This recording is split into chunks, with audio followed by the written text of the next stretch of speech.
Welcome, everybody. Hello, and welcome to our webinar, Monterey County Disaster Resilience and Recovery Hub. Thank you for coming. We're so very glad you're here.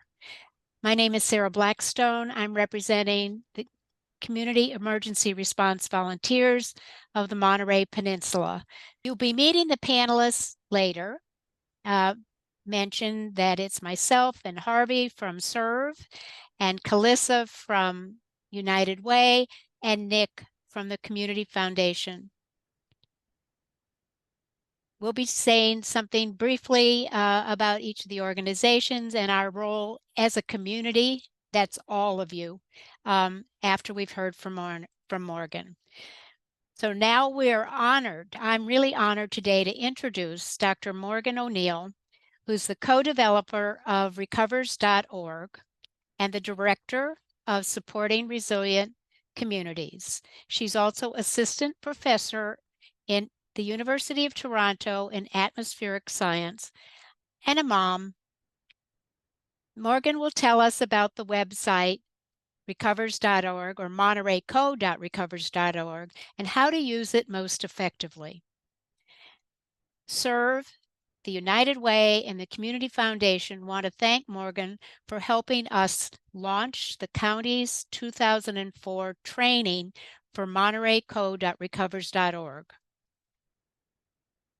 Our efforts today and going forward are aimed at all Monterey County organizations, nonprofits, etc. Everyone who comes to this webinar is important. Everyone plays a key role in helping Monterey County prepare, respond, provide relief, and facilitate recovery to all our residents. If some of you may remember using montereyco.recovers.org during previous disasters, like the Soberanus fire, having this portal made it so much easier to respond to requests in a timely manner, reduce the need to store stuff that people wanted to donate, and best of all, help nonprofits and government agencies work smarter and faster to help more people over a sustained time frame. In other words, you're all important. Morgan, thank you, and take it away. Thank you so much, Sarah, for that generous introduction and for this opportunity to meet with your community leaders and share the platform. So Sarah mentioned that some of you may have used the previous platform in incidents in the past. It's been completely rebuilt and it's much safer. It's more careful with data. We have better privacy and security features and a lot more control over the back end. And so I hope, to the extent that you've seen it before, I hope this new version is familiar in the important ways and better in other important ways.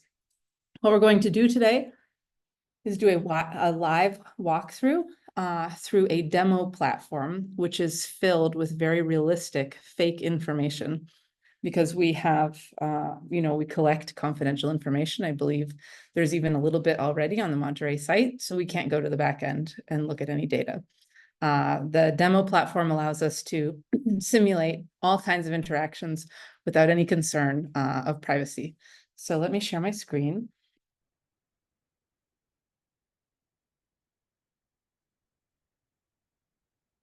All right, so I expect that you can all see this. This is the demo screen. And if a panelist, if anything doesn't appear and I say it should appear and a panelist notices, please just tell me right away. Just unmute yourself and interrupt, because I don't see all of the features when I'm sharing. It's perfect, Morgan. Okay, wonderful. Great. So this is what the platform looks like. This is very similar to what montereyco.recovers.org looks like. And the entire public on the web can see this front page. And so I'm going to draw your eye to a few features.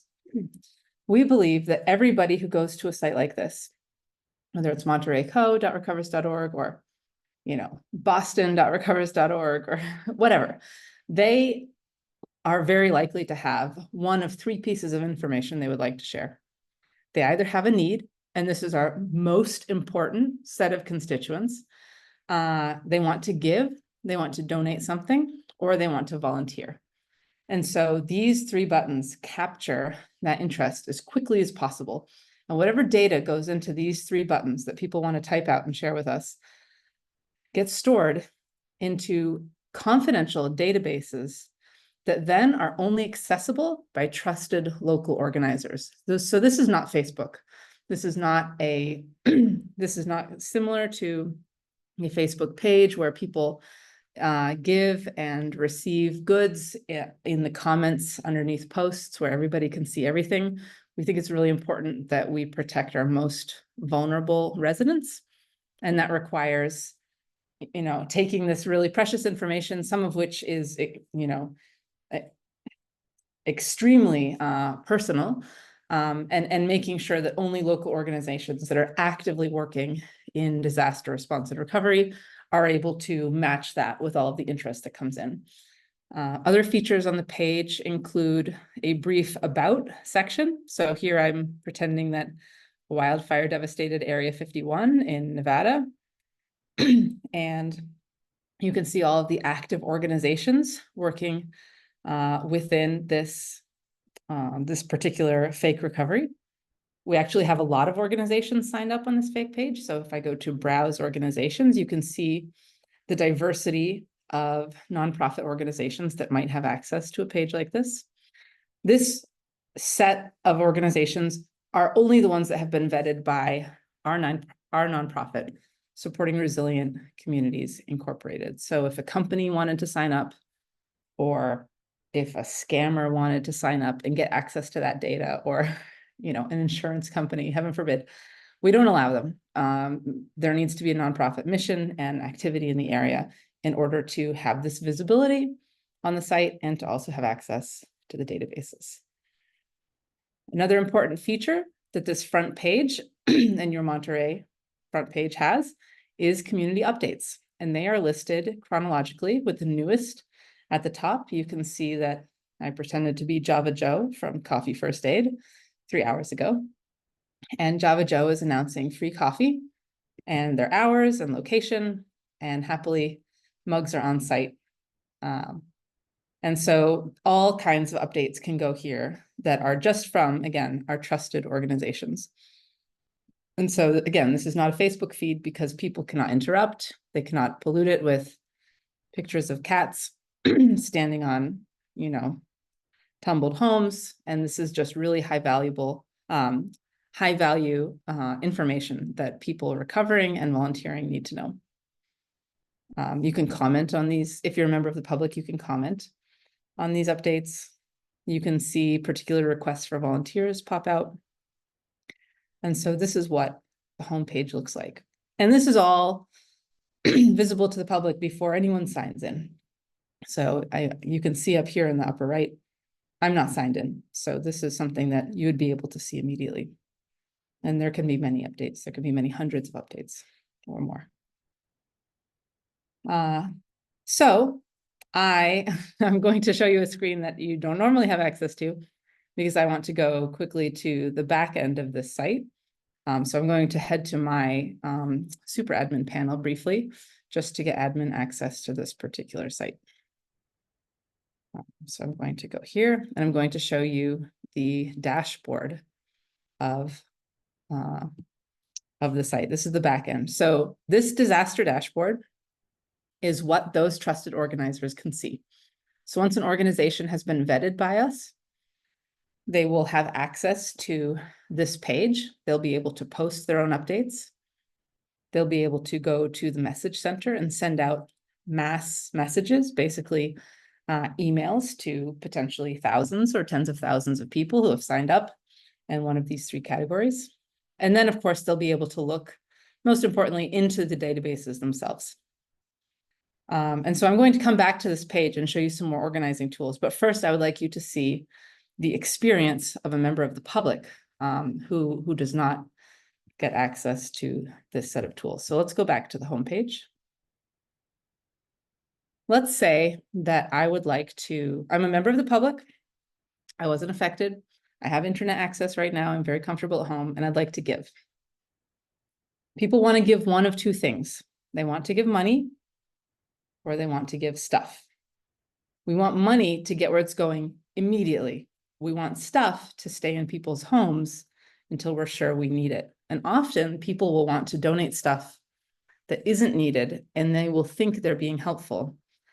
But when we capture that donation that they then keep at home until they're asked for it, we now have their contact information, and we know that they want to give. And so one of the purposes of the Mass Messaging Center is helping redirect people who have shown this goodwill and helping them learn about other opportunities to give that are more appropriate and more crucial for the region.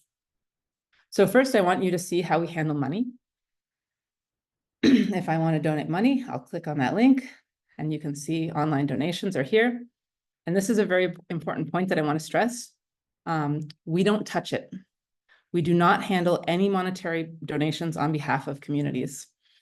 So there's no screening, there's no, we don't tip ourselves and, take a little bit off the top. What we do is offer each organization that signs up with us, that gets permission to join our platform, to offer their own donation button. And so all these buttons are fake, so I'm not going to click on any of them. These are all fake. But if you see in the bottom left-hand corner of my screen, for example, CajunSpaceForce.lol/cash money, or American Red Croissant, American Donates .croissants, that these donate buttons go directly to external web pages where organizations have set up their own donation platform. That could be PayPal or directly through a credit or a debit card or a bank transfer.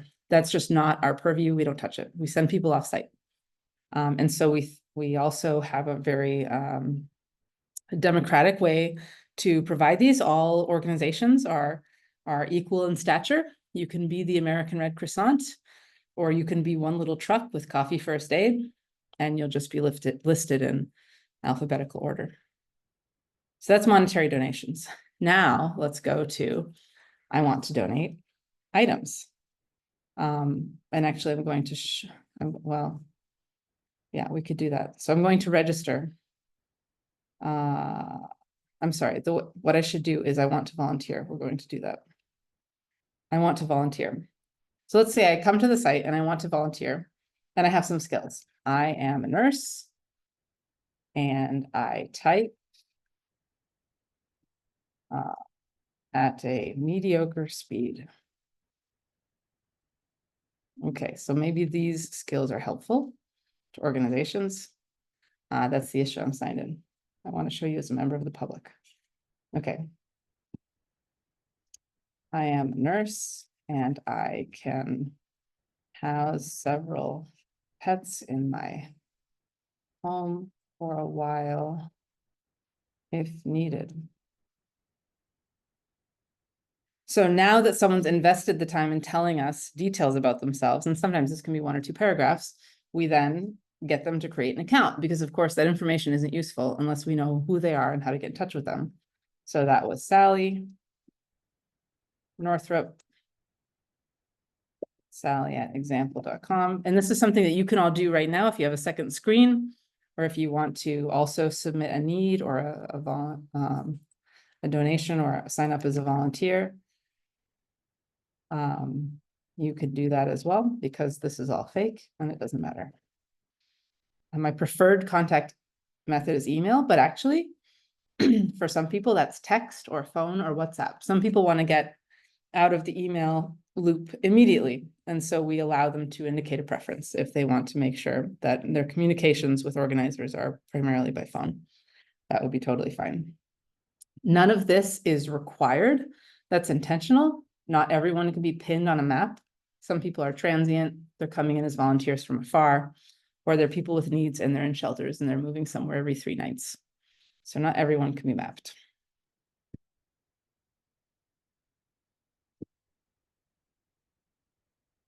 Great. And so this is what Sally Northrop, member of the public who would like to volunteer, sees. This is her back end. And of course, there's no data about anyone else here. She can add a need if she also has a need, if she was impacted in some way. She can add a donation. And also she can see her volunteer submission. So if she would like, she can head here to what she already submitted, and she can update it and say, I'm sorry, I am now pet sitting, and so I can't do that anymore. Not for other pets. I am still a nurse. So this is pretty much the extent of the public experience. Of course, as a member of the public, again, Sally can add a comment on any of these updates. And so she could write something, she could ask a question about sandbags. All right, so now that we've been a member of the public, we can close that from view. And now we're an administrator again. And I'm going to actually mimic a particular administrator that I set up for this. So let me do something that you can't do. Oops. Sorry, I'm going to go. Oh yeah, it's because they signed out.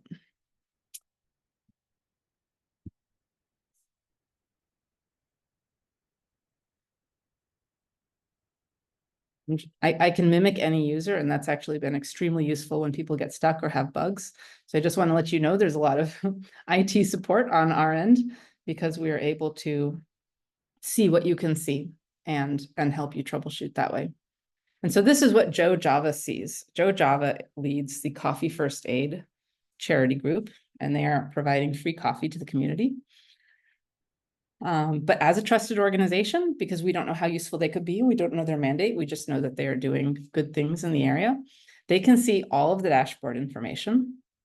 They can see the full, they can not only see community updates, just like the public can, but they can post their own. And they can also send mass messages. And this feature in particular is very powerful, and it can be abused. And so we try to caution people against sending too many messages all at once. And so here's the message center, and I want you to see what it can do.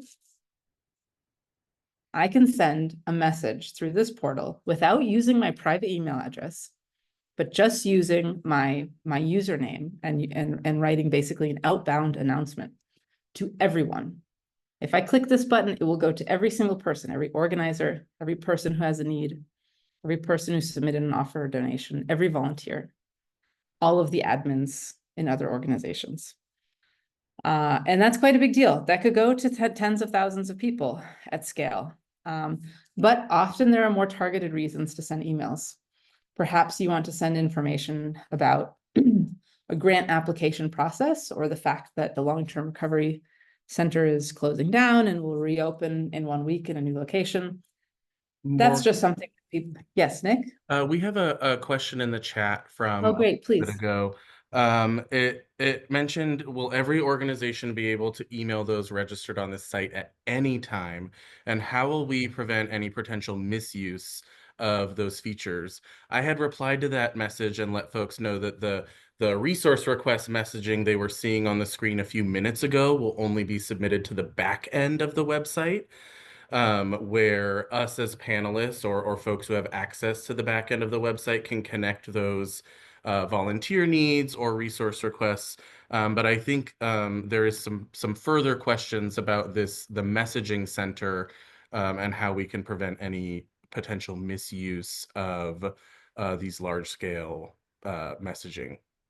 Yes, so Lori, that's a great question. I see it now.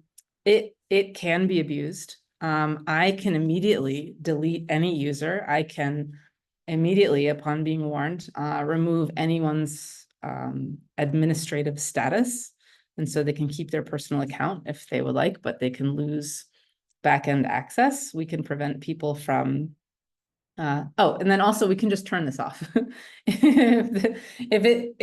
If we can't sort out who did it, or it's getting out of control, I can just turn off the message machine, and then we can, kind of come together as a set of community organizations and figure out some rules of the road. I will say that we had this feature for a decade in our old software, and it was never abused. I don't think communities ever got more than 2 or 3 emails in a day, which actually I think is really excessive, but in a disaster scenario where things are changing really fast and people want to, be involved, that actually is not too much for the first few weeks. And so surprisingly, the vetting that we've done in advance to allow people to get to a feature like this has seemed sufficient. And of course, what I'm really telling you is so far we've been lucky, but we are able to remove organizers as soon as we're alerted to bad behavior.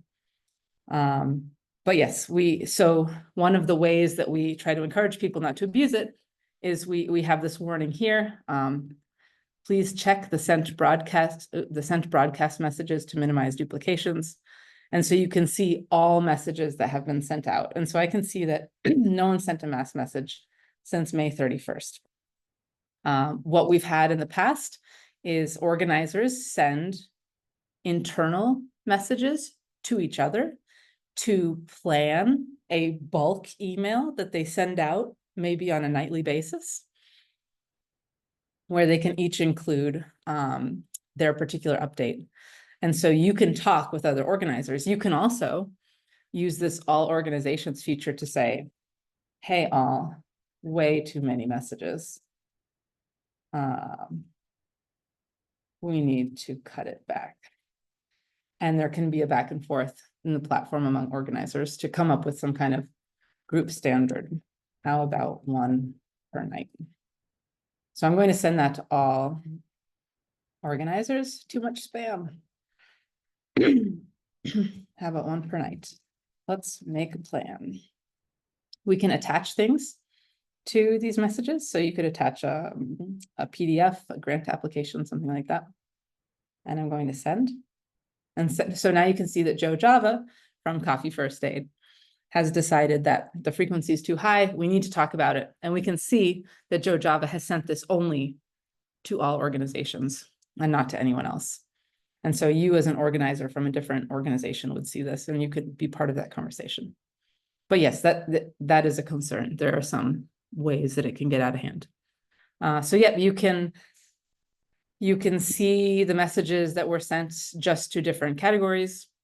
But if you want to write a new message and you want to just reach those who want to give or volunteer in some way, you can just select those subcategories and tell them about new opportunities that they maybe didn't know about, maybe redirect their goodwill to something that's actually useful. People have goodwill and bad ideas often, and we want to bring good ideas to them so that they can help. So now let's go to the databases. So again, I'm Joe Java. Actually, let me do one other quick thing before we go to the databases. So I'm Joe Java, and I'm a regular person, and I have a profile. I picked a username. I have an email.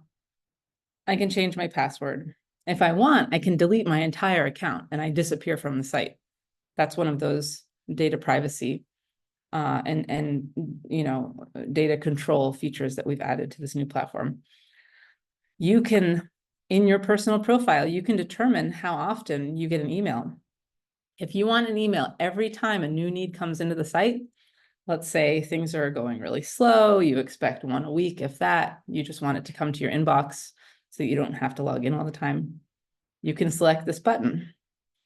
If you have subscribed on an entry in the database that you're taking care of, which we'll go over soon, you can select this button.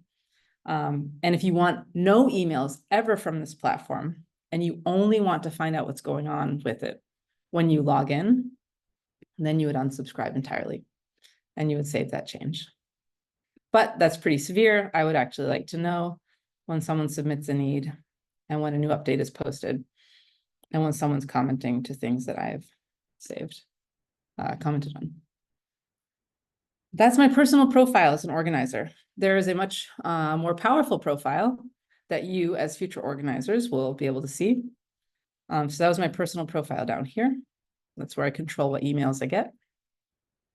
Let's head to the organizational profile for Coffee First Aid. It's right here.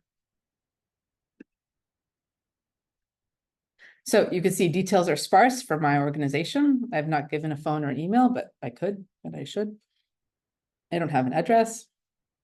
I did, of course, pounce at the opportunity to provide an external link to our donation page because coffee is not actually free, even though it should be free. And this is the description that the public would see on our little public profile. I could additionally introduce a logo so that as I interact on the site, people will see see our group's branding. And over here, this part's really important. I, Joe Java, started my organizational profile for Coffee First Aid. I registered that organization. I waited the several hours it took for me, Morgan O'Neill, to see the alert that there's a new organization. Once I accepted it, Joe was then able to see all of these extra features. My colleague, Beanie Grinds, has requested to become a part of my organization. And she's legit. I know her. She is part of Coffee First Aid. She is requested to become an administrator. She would like to have all of the same access and tools that I do. And so because I know who she is, I am going to approve her as an administrator in Coffee First Aid. Now, there's a big difference between Joe signing up and getting access and Beanie signing up and getting access. Joe had to come to me. He had to go all the way to the top of the chain to our nonprofit supporting resilient communities and convince us that his organization is valid, appropriate, nonprofit oriented, doing local work. But as soon as that organization is trusted, local organizers are in charge of their own people. So now Joe himself can approve Beanie. I never see it. It doesn't interest me. This is part of the self-governance of trusted organizations, and it's certainly going to be way too taxing for a centralized organization to patrol. So Joe gets to decide that Beanie now has admin access to. So I'll press approve. And Beanie is now an administrator of the site. So when Beanie signs in, she can see the databases. She can do all of the same things that Joe can. Okay, so let's head back to the dashboard. So now you can see that a trusted organization can have many, dozens if needed, of local organizers. They can't delete each other because we're so wary of turf wars and bad behavior in multiple ways. And so right now it's not possible to for you to delete another organizer. But if you would like an organizer's access revoked, you can contact us and we can do that. That's a feature that's quick for us to do. Let's head back to the dashboard. So these three wheels, these three databases are really the meat of our operations, at least the part that goes on, confidentially. The public doesn't see this. The public doesn't see these numbers. They don't see how these different ratios change between, primarily we have unmet needs. A few have been partially met. 2 are marked as inappropriate. 1 has been fully met. And likewise, we can see that there are 11 open or available donations. And 3 donations have been accepted, so we can assume they're unavailable. 1 volunteer has been archived. They are not available anymore, and 14 are still available. So let's go to needs, because that is our primary, our core community, the people we want to help the most. So these are the needs. This is what the database looks like. They are listed chronologically. And so you can see that the most recent need is from Veronica, and that was that today? Today's the 25th, yeah. And there have been many needs. And in fact, you can actually see an example of the kiosk mode, which maybe I'll explain in a bit. You can see that 2 of the needs were actually submitted by myself or a member of my team at recovers.org. And that's confusing because we're administrators. We shouldn't have any needs. But it turns out that we have a kiosk mode where organizers can stay logged in. You can imagine it like this. Say you're at a shelter. You have internet. You have a computer. You're sitting at a table and people are walking up to you. Then they have, maybe nothing. And they need everything, but they certainly don't have internet access or a working computer. In kiosk mode, you can stay logged in and you can submit a need on behalf of people. Let's see if this is a good example. Yes, great. So for this particular need, yes, it was submitted by me, but I submitted it on behalf of Carl James. Carl is the one who has this need, but Carl did not have access to the internet or to this platform to enter it himself. However, it's really valuable to us to keep track of this need and to get Carl's contact information and to know what he needs. Carl needs help getting around. He's got a lot of medications and doctor's appointments, and his car is broken. So we can see that Carl has lots of complex needs, and he needs a lot of help. And we have this bright banner here to remind you that the person who submitted this, which happened to be myself, is not the person with this need. This was submitted by an organizer on behalf of someone else. And that person, Carl, may not have access to view the responses below. So please try to contact them directly. And that's because Carl did not make an account. If you recall, when I signed up as a member of the public to volunteer on this platform, filled out my name and my email address, and I made password, I made an account. I can log back in. I can clearly get an email. In kiosk mode, when we accept information on behalf of other people, that may not be the case. And so it's important to keep that in mind when you want to interact with them. So since we actually don't want to interact here because this person might not see it, let's go to a better example. Let's go look at Gilligan's needs. I can see that there's already been some activity on Gilligan's need. There have been 2 comments already. So it looks like organizers have already been working on Gilligan's need. Gilligan needs housing for himself and daughter, an elderly father, and they don't have a computer. Presumably they have a phone because they clearly made an account, but it would help them a lot to apply for programs, and they'd like to borrow one. This need is unmet. If I were to meet it magically in the next minute, I would just mark it as met, and it would go into the met pile. If this need seemed really inappropriate, if it's someone not in Nevada, but maybe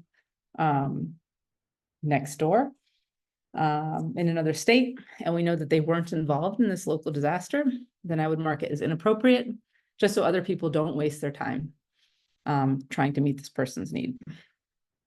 And if we say we got them a computer, even though we couldn't get them housing yet, we could mark that as partially met. And so you can just pick any of these kind of flags to indicate the status of this need. If you want to reach out to Gilligan directly, let's see what contact information he provided. He's in the US.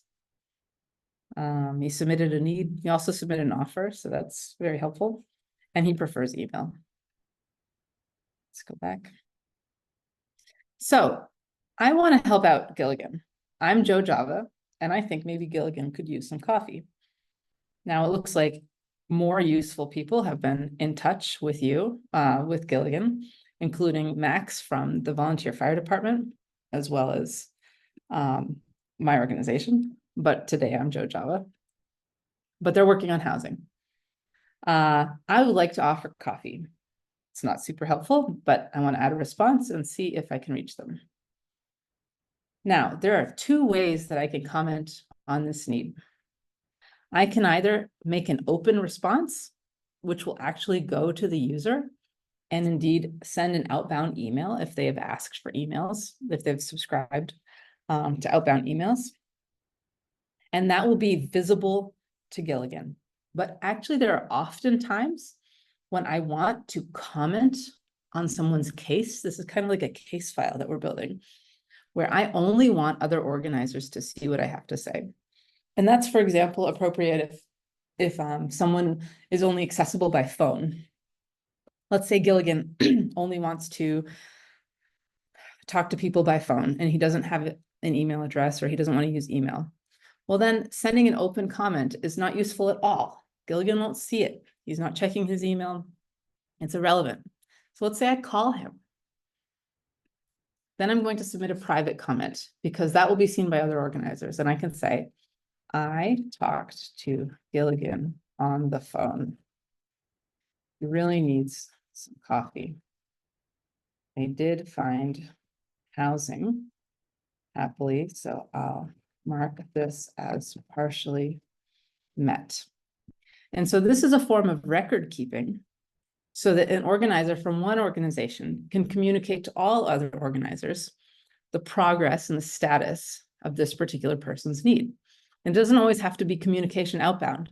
This is just me saying, hey, other organizers, this is where we're at. He's going to have coffee. He's got housing. You know, they still don't have a computer. So that's a private need, and that's a private response. That just goes to other organizers. You could also say something like, I don't know, folks, this person is shady. They've gone to 6 different long-term recovery centers and they keep asking for the same thing. And I think they already have it. Can someone check them out? And so it's just a way to kind of, you know, caucus about a need before having direct communication with someone. Well, let's say I did notice that this person wants to receive emails. And so I know that this comment will go straight to them. Hello, Gilligan. Do you also need some coffee? We do that. I'm going to submit it. And that will be visible when Gilligan logs in. And if they've also signed up for email notifications about any activity on their need, which I believe is the default for people who have signed up with needs, then there's going to be an outbound announcement email to Gilligan. It's not something he can respond to. He can't just sit in his inbox and quickly respond. It's like a no reply type of email directing him to log back in to reply if he'd like. And so this is what Gilligan will see. Not the private one, not this update to other organizers, but this public message, which we know is outbound. And I'm going to mark this as partially met. We additionally have a feature over here that some communities really took excellent advantage of in our old site. So we made sure to bring it back in our new site. Let's say that I want to work on Gilligan's case and I want to get him housing, but it's going to take me a few days and I'm working hard on it and I'm using all my connections. And I don't want someone to duplicate my efforts or cross wires and communicate with Gilligan in a way that will confuse him. I will lock this need. Now, this is purely cosmetic. It says this, this need is locked. It indicates that someone is working on this case. If you think it hasn't been updated in a while and someone forgot to unlock it, you can unlock it. So when I say cosmetic, I mean like literally any organizer can lock or unlock this. But I'm working on this case right now and I don't want any interference. So I'm going to lock it. And then 3 days later, once I've got housing for him and his family, I can mark this as met and I can unlock it.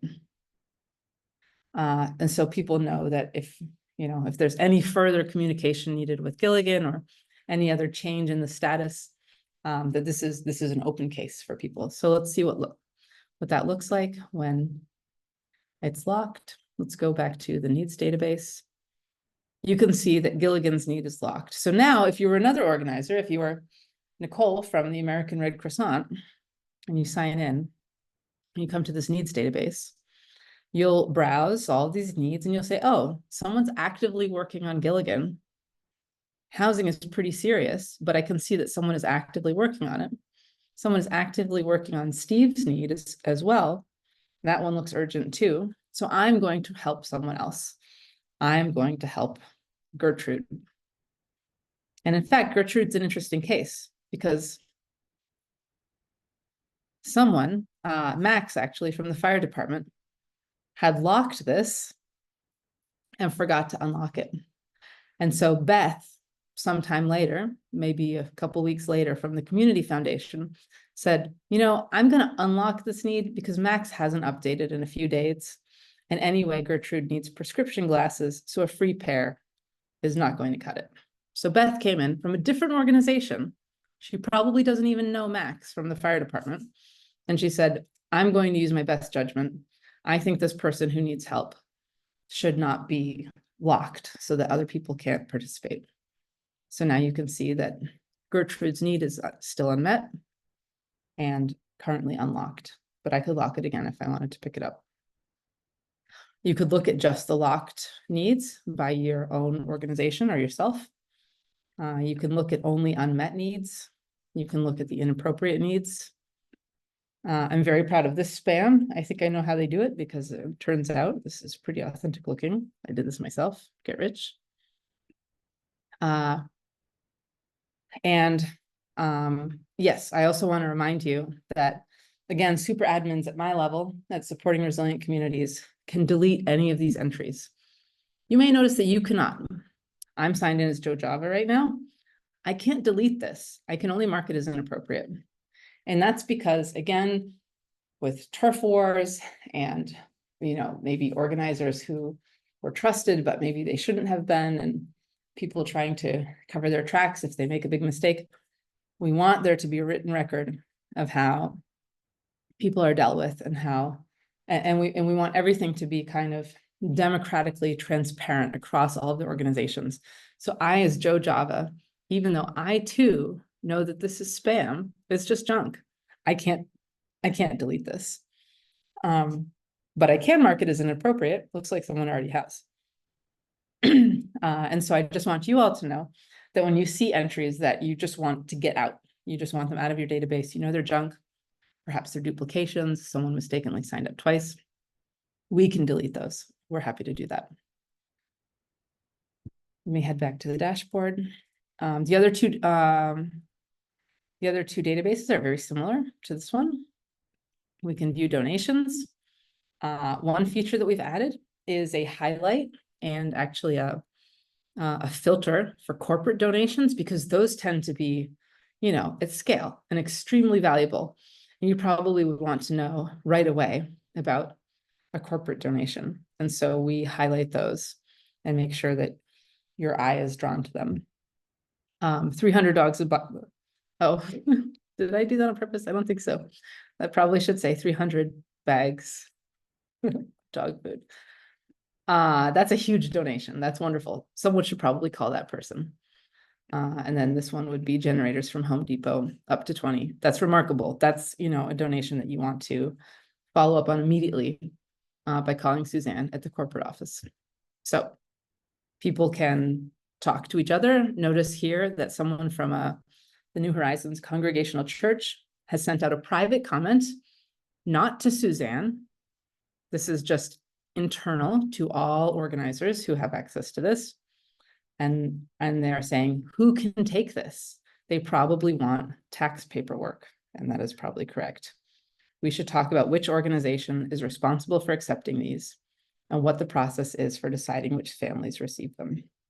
That's the sort of conversation that different organizations need to have to make sure that a large donation like this is used equitably. And then once you've accepted those 20 generators, you could just mark it there. And now it's in the accepted pile.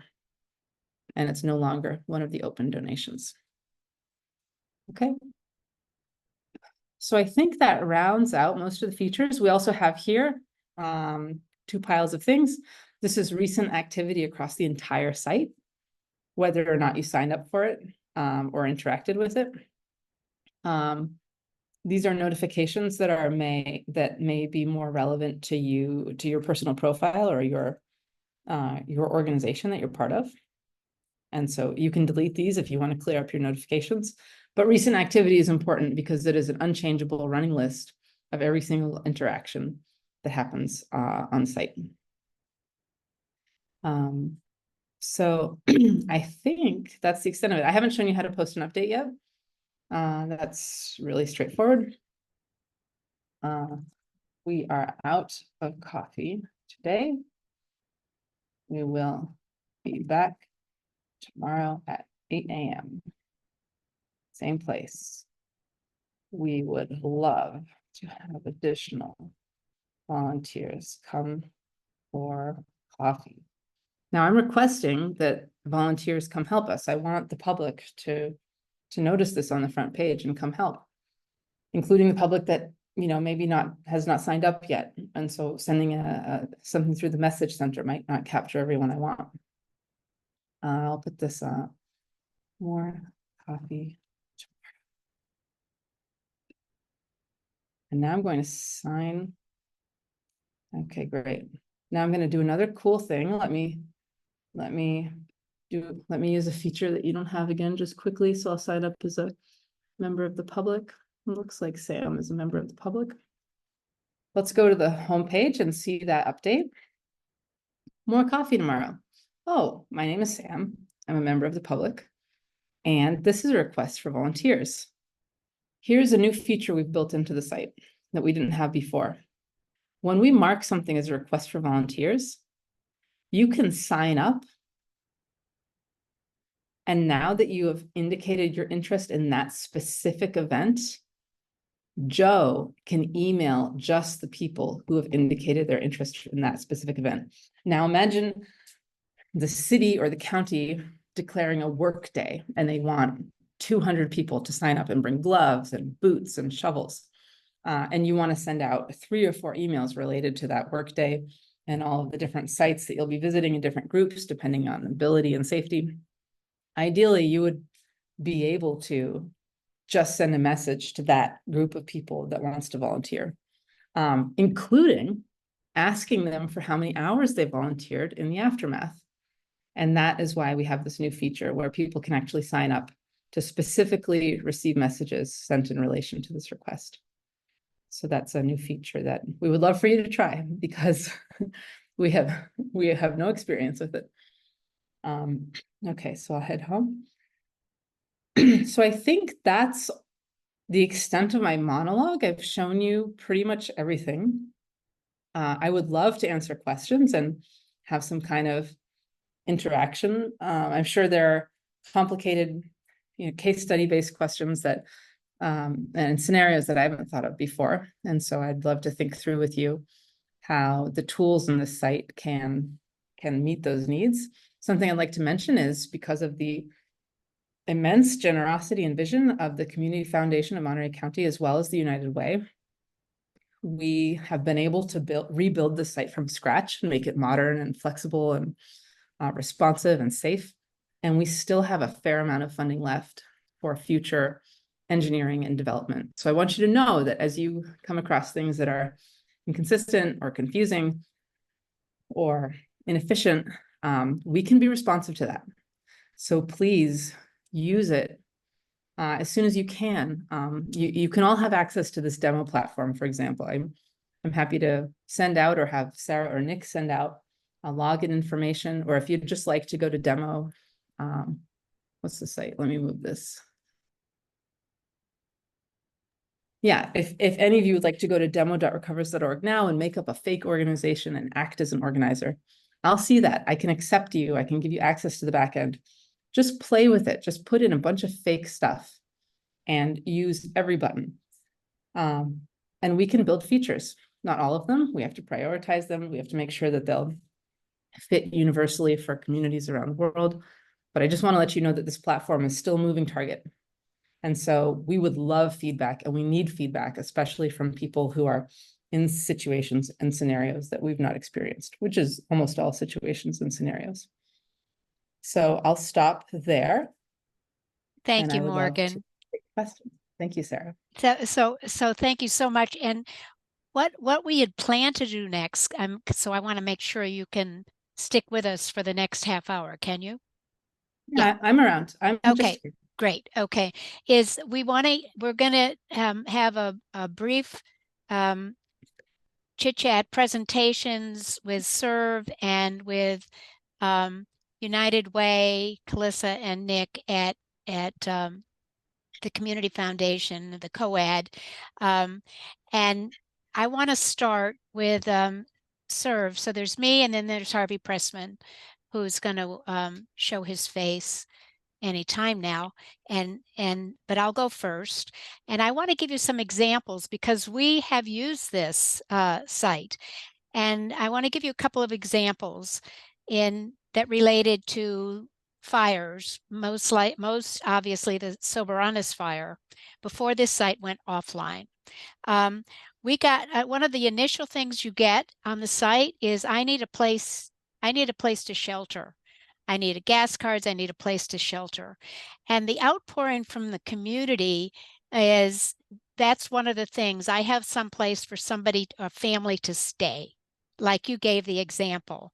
When we put that need up, there were several potential responses, and I want to just emphasize the benefits of locking, so that not several people are calling with, well, I saw this and I saw that. So that was an example of how locking a need, when you saw that there were several obviously donation potentials, is very effective in terms of how as a community we respond. Another example is that we had this is, you know, after the fire was pretty much out, and this goes down the pike. That's why I say this site can help with needs. They don't all just come during the incident. Most of them are discovered later. And they're not the same kind of needs. So we got on the site, or maybe they called, I don't know, but they said, we're almost out of water in Big Sur. And that went on the site as a need. And then I got a call from the Monterey County Office of Emergency Services director who said, you know what, early on in this incident, we got a call from Nestle's chairman, and they said, did we need water? And we said, thanks very much, but no, we have nowhere to store it. So we called Nestle's, we got in touch with the chairman, and I have a picture of a flatbread truck carrying, I can't tell you how much water into Big Sur within a week. And about a year ago, I heard they still had some. So another example was, I know from Michelle and Patsy at the American Red Cross, how much they appreciated not having everybody's garage or attic stuff being delivered to their sites. Then they couldn't really handle this, and then they never got rid of it. So those are just some examples of real life in the minute process of what this does. And another one, finally, the final one is the need for generators, particularly for people who have health issues and don't have access to a generator. And we ended up calling actually one of the CERV board members, Generator Gene, because he was able to provide generators and go and set them up and make sure they were accurate for I can't tell you how many people over how many incidents. So those are examples of how us as a community can work together effectively. I want to introduce Harvey Pressman, and the reason I want him that we want to hear from him is because CERV has Harvey's director of 4 Listos California grants that focus on emergency preparedness and disaster response and recovery. And we've had 4 in the county. I think it's brought in about $1 million to the county. And so just briefly making you aware that this grant and we have really focused on people who are the most vulnerable, and actually made it possible for the people who work directly with them to be their providers and their teachers and speak their languages, etc. So Harvey, just tell us a bit about that, and then we're going to go to Calissa and then over to Mick. Go ahead. So thanks, Sarah. So as Sarah told you, I'm the director of the Listos project, which is a statewide project that started in 2019. And Sarah was slightly under. Since 2019, we've actually raised $1.5 million to serve organizations and people in Monterey County. So what CERV has is a countywide project that works primarily through community-based organizations like Mujeres en Acción, Paro Valley Prevention and Student Assistance, Special Kids Connected, Independent Transportation Network. And through them, we reach some of the most vulnerable people in the county and focus, of course, during times when there are no disasters or emergencies on preparation. And we are able that way to reach people who are otherwise unlikely to get information or assistance in preparing for disasters. One example recently was some of the farm workers who did some disaster preparation during lunchtime in the fields and provided the water during. But I think an interesting part of the statewide list does is its scope. The regular state budget now includes $50 million a year, so that's adds up to over 200 million since it started, to specifically try to reach the most vulnerable people in the state to better prepare them. And one great feature of that statewide program are the resources that they've compiled in 20 different languages.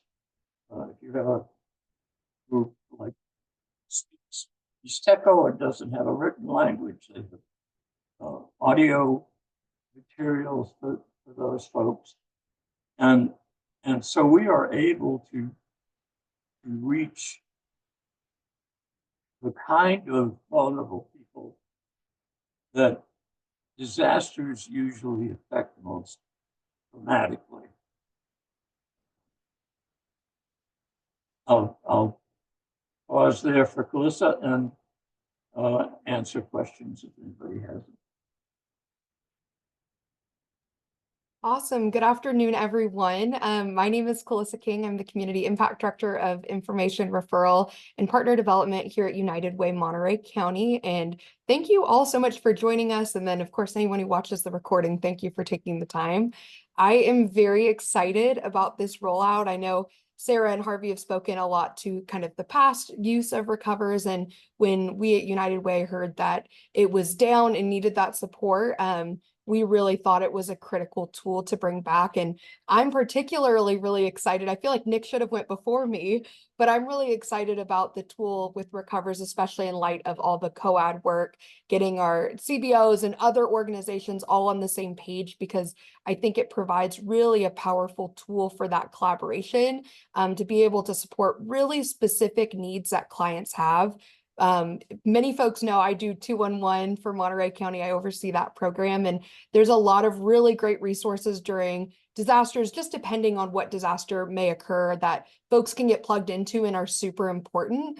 But like Sarah mentioned, especially when we think about recovery, there may be really specific needs that there isn't a designated program for, or maybe unfortunately folks don't qualify, right? Like they lived on the property and don't qualify for FEMA because they weren't the owner, right, of the property. And so I think this just gives a really incredible way for organizations and individuals to bring those needs and match them with resources as they're appropriate. And so I know I've seen the questions, and there's a lot of really great questions about how will this be incorporated into, what the Department of Emergency Management does and communication to our community. And I think those are really critical and important questions.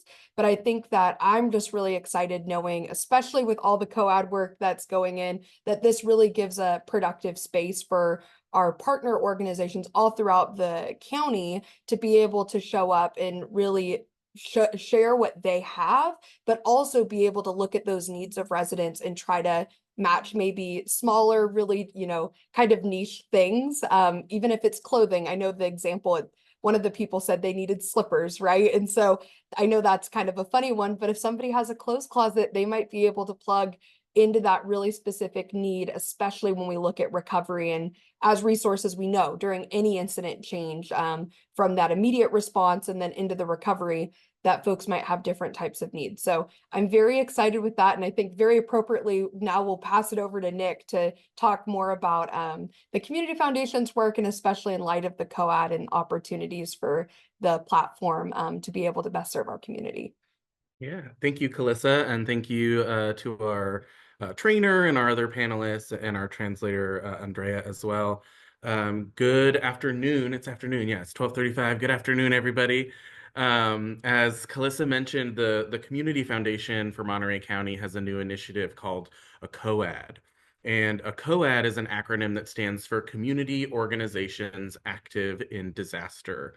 And a COAD is essentially a framework or a network that will allow our county's faith-based, community-based, and nonprofit-based organizations to support each other and our community in times of need and active disaster.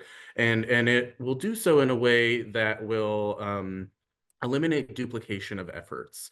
And so to provide a little bit of an example for that, here in the Emergency Operations Center in Salinas at the county level, during our large-scale disasters, whether it be flood or fire, things like that, every single county entity or response agency, from water resources to CAL FIRE to local law enforcement, has a seat at the table within the EOC. And we actually have access to a platform called the Web EOC, which is essentially a countywide, kind of larger scale resource request platform, similar to the one that was just shared with you all by Morgan. And the County Department of Emergency Management had identified a need for support in coordinating resources that our local faith-based, community-based, and nonprofit-based organizations are offering during disaster. And what we realized during our 2022-23 winter storms is there were so many organizations volunteering to support, offering resources due to their own volition, but there was no point person here at the county level to help facilitate those needs and resources. And so myself as COAD manager will be stationed in the Emergency Operations Center during large-scale, federally, local, statewide declared disasters, and can connect those resources that are requested in the Monterey Recovers platform directly to the resources in the county web EOC system. For example, if an organization is requesting some generators, I in the EOC will be sitting right next to somebody from PG&E and can say, hey, PG&E, do you have any generators that can support this community, this specific organization? And so in partnership with United Way, with Monterey CERV, with the Department of Emergency Management, the Community Foundation for Monterey County's new COAD initiative can really provide an extra layer of support. And I think something that we have all learned, especially with an increase in disasters that we've seen over the last few years, is that disasters, large-scale emergencies, they start local and they end local. And our state and federal partners, they come and they help for 2 weeks, 2 months, and then they go on to the next big project. And that's really great, and we love their resources. But truly resilient communities are connected. And Monterey County is a very connected community, and this resource allows for a deeper level of connection, a deeper level of resource sharing when our community needs it the most. And so I'm very excited to partner with the folks you see here on this screen, on this resource. You know, this is a resource that we hope to never have to use, but are definitely prepared to use should we need it. And I think I'm going to bridge my little monologue into a couple of different questions that were on the screen. So, oh, I see Morgan already answered them. Okay, so Yep. folks were wondering how to access the demo site. And then I would just love to hear a verbal answer. Actually, there's one. Lori has another question that I'd like to answer live, if that's okay. Great. Yeah, that's what I was going to suggest. Thank you. Yeah, thank you. So Lori's asked about, is there a way to text out messages to families through the portal? There isn't now, but that is technologically so feasible. It is not currently in our budget, but I actually want to let you know that when we responded to a horrifying EF5 tornado in Moore, Oklahoma in maybe 2012 or 2013, I believe it was Verizon. It may have been Sprint or Verizon approached us and said, we want to couple with your platform to allow our towers to let people text to and from your platform. And so More was the only platform we ever had, because we had this like corporate buy-in, and they, gave us the codes and stuff and some engineering support, where people could text back and forth with organizers. That's doable. If we had the right relationship with a large telecom provider like that again, and or the funding to make that relationship, we could build that in, and I think that would help a lot. Great question. I want to tell one more story. So this is the ranger station down in Big Sur. Used to send us a list a couple times a week of things that people needed. We're talking slippers, size, whatever, boots, socks, things to wash my hair, that kind of thing.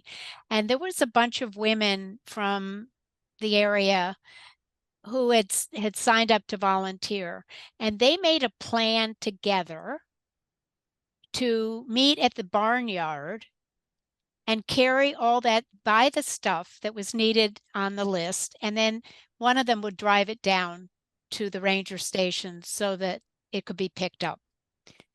So that things happen that you don't expect or you don't even think about, and that would never happen in any other way. Another thing I want to just raise the question of in terms of how to deal with it is when we have a state or a national declared disaster in our county or anywhere, there are government agencies that aren't familiar with the county who get involved, like FEMA, like in the state. And many times they have places where people can come and get information. And is that going to be part of the COAD planning in terms of who's going to be there and to help these individuals? Some of them in Monterey County are obviously undocumented, are uncomfortable. And that's been an issue that we face time and time and time again. Morgan, do you have any say about that, or does Nick or Calissa or anybody? Harvey? I think it's kind of a general answer, but I feel like every incident is so unique that it would really depend on how, it exactly rolled out and what supports were already in place. We know that depending on the communities impacted, right, there might be different organizations that have capacity or have specific contracts even during a disaster to respond in a really specific way. And I think that would, a lot of it would probably get coordinated through Nick, and then, of course, through the COAD, I should say, and then through the Department of Emergency Management. But I think that that's kind of the beauty of this tool, is it can show up to be what it needs to be for that specific incident, while really connecting community members to organizations for things that are super specific that might not fall. Of course, you could still, broadcast the message of, oh, we're having like a local assistance center here or there in alignment with what's being shared by the Public Information Office. But at the same time, this creates an opportunity for a deeper collaboration and maybe for some of that advocacy. I think, Sarah, like you're mentioning, of maybe there is a family that needs a very specific type of support because of an identity they hold, or just an access barrier that they would really need. And I think that it would really depend on the situation. Exactly. And then what supports are already being provided by our community in terms of the Department of Emergency Management. Yep.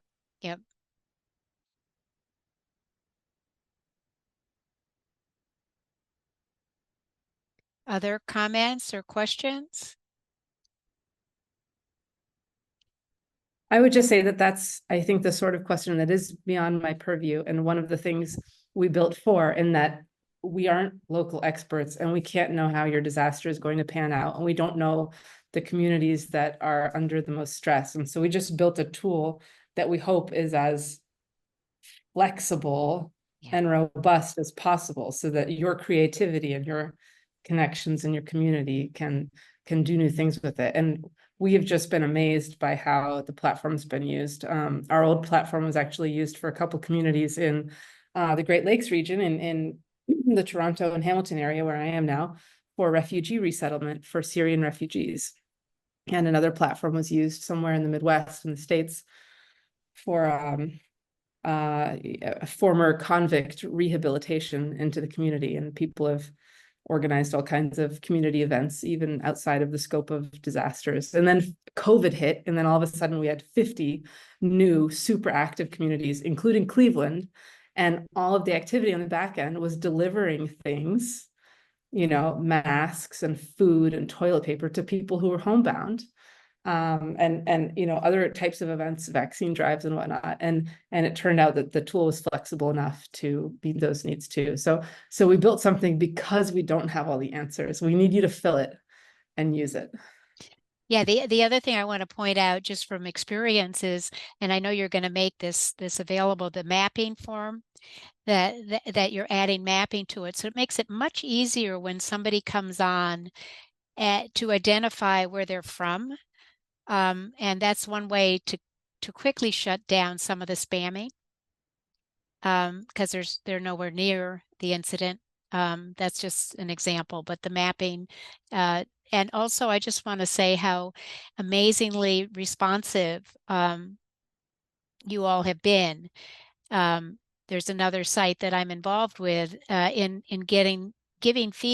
accepting feedback and then doing something that makes it so much easier for us who are trying to use the site to do what we hope we could do and are struggling to do, even if it was available to us, you know, is just being, because it's quite well thought out.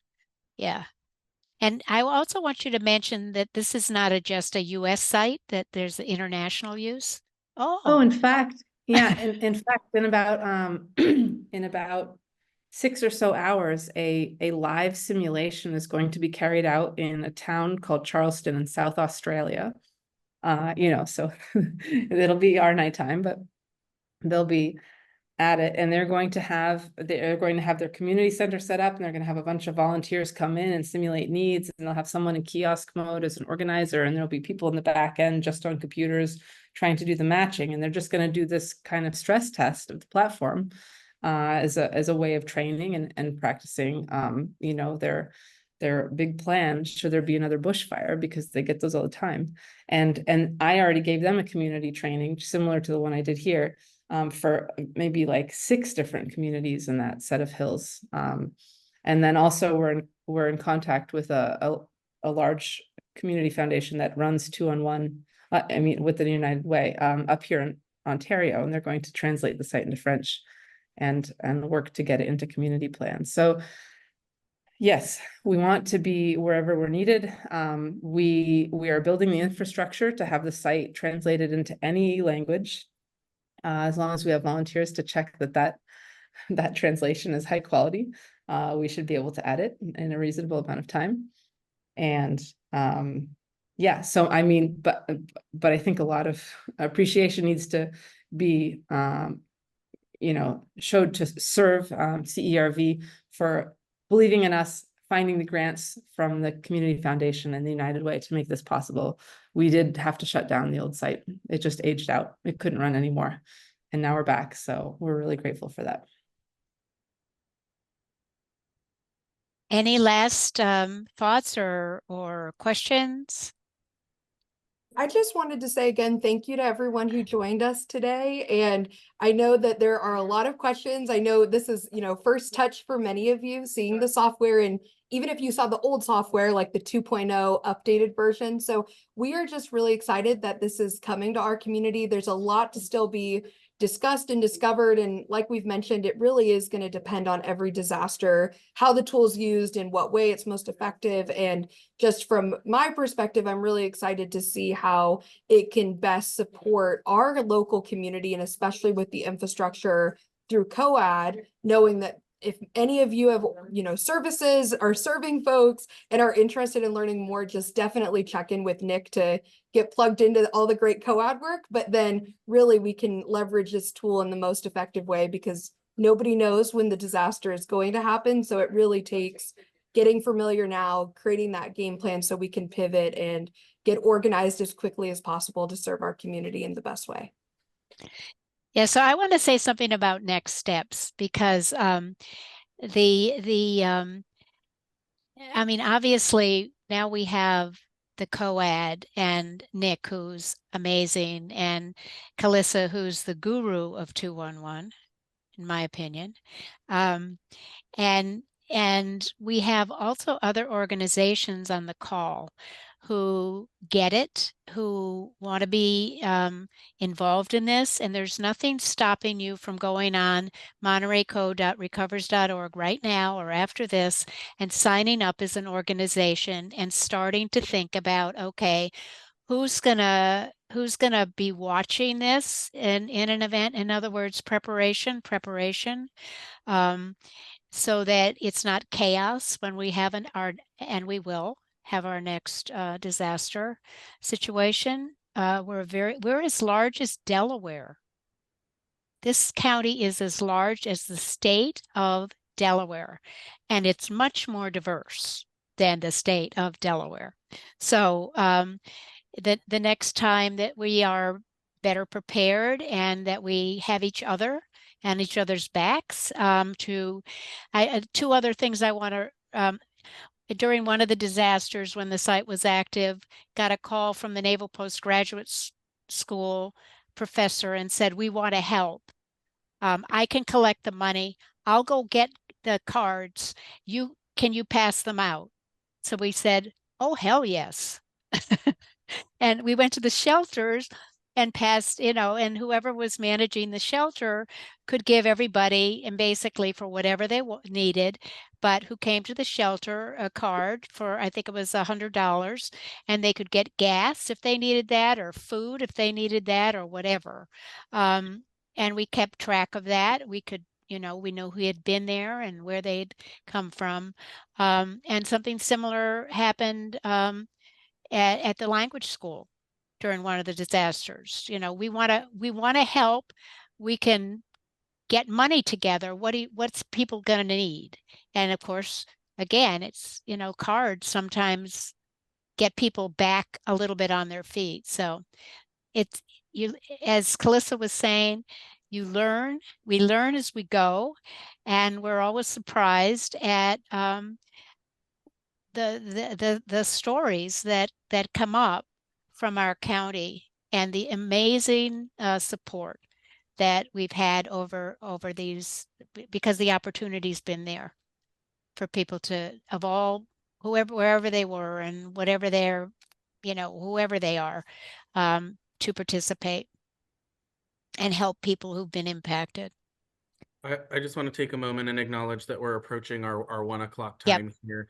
I did go ahead and throw a link to the Monterey County specific Recovers site into the chat. And so just as Sarah mentioned, there's nothing stopping you from right now going and signing up your organization and having this resource ready for you all to use, unfortunately, when the next disaster happens. So I just wanted to throw that out there. As always, if there's any questions, comments, concerns, please feel free to reach out to anybody on the call. And if does anybody else have any other closing thoughts to add? Thank you to Andrea for doing all the interpretation. Yes, thank you. Yeah, thank you, Andrea. That's wonderful. Yeah, I want to say to Andrea, I don't know how you kept up with some of the speed of our English talking, which we do too fast. I know. I apologize. Thank you for all you're doing for us, because we need people who speak Spanish to have access to this information. Okay. Right. Well, thank you to all of our attendees. We'll go ahead and hang out here on the call while folks sign off, or just in case there's any other questions. And thank you again for your time today, everybody.